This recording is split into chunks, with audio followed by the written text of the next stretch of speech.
ಎಲ್ಲರಿಗೂ ನಮಸ್ಕಾರ. ಇದು ನಿಮ್ಮ ಪ್ರೀತಿಯ ಮನೆಮಗ Ramesh. Welcome to Rashmi channel. ತಪ್ಪದೇ ಲೈಕ್ ಮಾಡಿ, ಸಬ್ಸ್ಕ್ರೈಬ್ ಮಾಡಿ.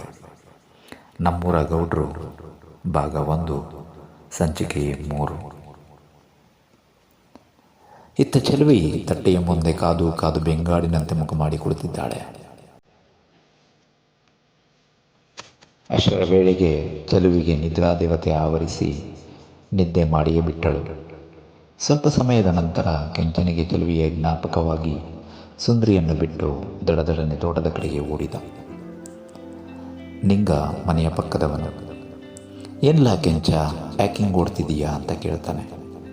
ಅದಕ್ಕೆ ಕೆಂಚ, ತೋಟಕ್ಕೆ ನೀರು ಕಟ್ಟಿದ್ದೆ, ಎಷ್ಟಾದಿದೆಯೋ ಇಲ್ವೋ ನೋಡಬೇಕು, ಅದಕ್ಕೆ ಹೊರಟೆ, ಬರ್ತೀನಿ ತಡಿಯ ಮೇಲೆ ಬಂದು ಮಾತಾಡ್ತೀನಿ. ಅದಕ್ಕೆ ನಿಂಗ, ಸರಿ ಹೋಗಪ್ಪ, ಹೋಗ್ಬಾ ಅಂತ ಹೇಳ್ತಾನೆ. ಕೆಂಚ ಬಂದು, ಲೇ ಚೆಲುವಿ ಎದ್ದಾಳೆ, ಊಟ ಮಾಡೋಣ.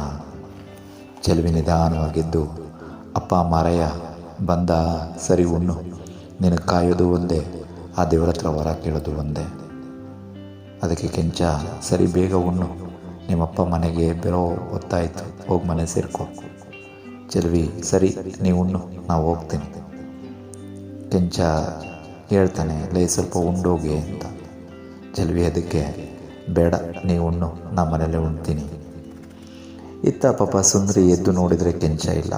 ಬೇಸರಗೊಂಡು ಇತ್ತಲ ಕಡೆಗೆ ಸ್ನಾನ ಮಾಡಲು ಹೊರಟಳು. ಮಾಧವ ಸುಂದ್ರಿಗೆ, ಮಗ ಸುಂದ್ರಿ ಬಾವ ಇಲ್ಲಿ. ಸುಂದ್ರಿ, ಅವ್ವ ಆಮೇಲೆ ಬರ್ತೀನಿ, ಸ್ನಾನ ಮಾಡಬೇಕು. ಅದಕ್ಕೆ ಮಾಧವ ಹೇಳ್ತಾಳೆ, ನಾನು ಸ್ನಾನ ಮಾಡಿ 3 ತಿಂಗಳಾಯಿತು, ನಾನೇ ಇನ್ನೂ ಮಾಡಿಲ್ಲ, ನೆನ್ನೆ ತಾನೇ ಸ್ನಾನ ಮಾಡಿ, ಆಗಲೇ ಸ್ನಾನ ಮಾಡಬೇಕಾ ನೀನು? ಸುಂದರಿ ಹೇಳ್ತಾಳೆ, ಅಲ್ಲೇ ಇರವ, ಬರ್ತೀನಿ, ಇನ್ನೇ ಸ್ನಾನ ಮುಗೀತು. ಕೆಂಚ ಊಟ ಮಾಡಿ ಮತ್ತೆ ಸುಂದರಿಗೆ ಏನು ಹೇಳಲಿಲ್ವಲ್ಲ ಎಂದು ಮನೆಗೆ ಬಂದ. ಮಾಧವ ಕೇಳ್ತಾಳೆ, ಏನಿಲ್ಲ ಕೆಂಚ, ಎಲ್ಲೋಗಿದ್ದೆ? ಮದುವೆ ಆಗಿ ಇನ್ನೂ 1 ವರ್ಷವೂ ಆಗಿಲ್ಲ, ಆಗಲೇ ಹೆಂಡ್ತಿ ಬೇಡವಾದ್ಲ ನಿನಗೆ? ಕೆಂಚ ಅದಕ್ಕೆ, ಹಾಗೇನಿಲ್ಲ ಮುದುಕಿ, ಕೆಲಸ ಇತ್ತು ಅದಕ್ಕೆ ಹೋಗಿದ್ದೆ. ಮಾಧವ, ಮನೇಲಿ ಹಸುಗೆ ಹುಲ್ಲು ಹಾಕಿದ್ರೆ ಅವೇ ಹಾಕ್ಲ ಬೇಲಿ ಅರ್ತವೆ, ಬಿಡ್ಲ ಮಗ. ಕೆಂಚ ಹುಚ್ಚು ಮುಂಡೆದು ಏನೇನೋ ಮಾತಾಡುತ್ತೆ. ಸುಂದ್ರಿ ಎಲ್ಲಿದ್ದೀಯಾ ಅಂತ ಸುಂದ್ರಿ ಕರೀತಾನೆ.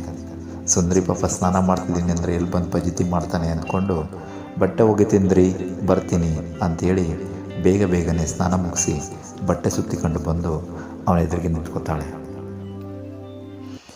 ಅದಕ್ಕೆ ಕೆಂಚ, ನಾಳೆ ಊರಿನ ಪಂಚಾಯಿತಿ ಗೊತ್ತಲ್ವಾ?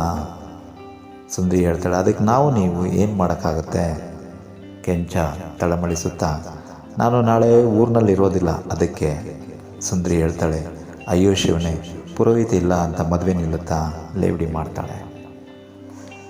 ಕೆಂಚ ಅದಕ್ಕೆ, ಸರಿ ನಾಳೆ ಹೋಗಿ ಏನು ವಿಷಯ ಅಂತ ನೋಡ್ರಿ. ಸುಂದರಿ ಹೇಳ್ತಾಳೆ, ಪಂಚಾಯಿತಿ ಇರೋದು ಗೌಡ್ರಿಗೆ, ಊರಿನವ್ರಿಗೆ, ನಮಗಲ್ಲ. ಅದಕ್ಕೆ ಕೆಂಚ, ಅಂದರೆ ನಾವು ಈ ಊರಿಗೆ ಸೇರಿಲ್ವಾ? ಸುಂದರಿ ಹೇಳ್ತಾಳೆ, ಸೇರಿದ್ದೀವಿ, ಹೆಸ್ರಿಗೆ ಮಾತ್ರ. ಅಂದರೆ ಏನು ನೀನು ಹೇಳ್ತಿರೋದು ಸುಂದರಿ?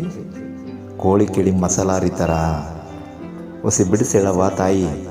ಪಂಚಾಯತಿನಾಗೆ ನಮ್ಮ ಕೇರಿಯವ್ರು ಯಾರು ಇರಬಾರ್ದಂತೆ. ಏಕೆ? ಆ ಪಂಚಾಯತಿ ಇರೋದು ಗೌಡ್ರಿಗೂ, ಕುಂಬಾರರಿಗೂ, ಬೆಸ್ತರಿಗೂ ಮಾತ್ರ, ಒಲೆ ಮಾದಿಗರಲ್ಲ. ಓ ಕೆಂಚ ಅದಕ್ಕೆ, ಇವನವನ ಈ ಜಾತಿ ಒಂಥರ ಸೂಳೆ ಇದ್ದಂಗೆ ನೋಡು, ಮತ್ತೆ ನಾವು ಬಿಟ್ಟರು ಅದು ನಮ್ಮ ಬಿಡಂಗಿಲ್ಲ. ಸುಂದರಿ ಕೇಳ್ತಾಳೆ, ಸರಿ ಭಾಷಣ ಸಾಕು, ಬಂದು ತಿನ್ನು. ಇದು ಭಾಷಣ ಅಲ್ಲಲೇ ನಮ್ಮ ಪರಿಸ್ಥಿತಿ ಅಂತ ಹೇಳ್ತಾಳೆ. ಏನಾಗೈತೆ ನಮ್ಮ ಪರಿಸ್ಥಿತಿಗೆ ಈಗ? ಯೋಚನೆ ಮಾಡು ಸ್ವಲ್ಪ, ನಮ್ಮ ಜನಾಂಗ ಹೇಗಿದೆ, ಅವ್ರನ್ನ ಹೆಂಗೆ ಈ ಸಮಾಜ ನೋಡ್ತದೆ ಅಂತ. ಅದಕ್ಕೆ ಸುಂದರಿ ಹೇಳ್ತಾಳೆ, ಎಲ್ಲರೂ ಬಾಳು ಬರಿದೆ, ಹೆಣ್ಣು ಕಂಡ್ರೆ ಅಲ್ಕಿರಿತೀರಿ, ಜಾತಿ ಎಂದು ದೂರ ಇರ್ತೀರಿ, ಅದೇ ತಾನ ಸಮಾಜ. ನಾನೇನು ಆ ಥರ ಅಲ್ಲ, ನಾನು ನಿನ್ನೊಬ್ಬನ ಬಗ್ಗೆ ಹೇಳ್ತಿಲ್ಲ, ಈ ಸಮಾಜದ ಬಗ್ಗೆ ಹೇಳ್ತಿದ್ದೀನಿ. ಓಕೆ, ಮುಂದಿನ ಸಂಚಿಕೆಯಲ್ಲಿ ಮುಂದುವರಿಸೋಣ. ಎಲ್ಲರಿಗೂ ಧನ್ಯವಾದಗಳು.